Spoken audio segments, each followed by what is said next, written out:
Hey everybody, how's it going? This is Route and Tech with Tom Harris, and today we've got the Samsung Galaxy S20 FE 5G unboxing and initial impressions. This phone has been praised as the best value device currently on the market for the level of specs that you're getting with it. It has this nice matte finish plastic backing and a triple array camera that goes 12 megapixel ultra wide, 12 megapixel wide, 8 megapixel telephoto, and these pack in a 3 times optical zoom and a 30 times super resolution zoom.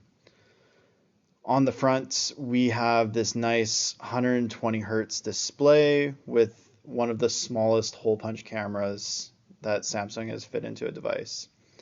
Let's get all the specs out of the way here. It has a Snapdragon 865 processor, 6 gigs of RAM, a 4500 milliamp battery, and 128 gigs of internal storage that's expandable up to 1 terabyte using micro SD.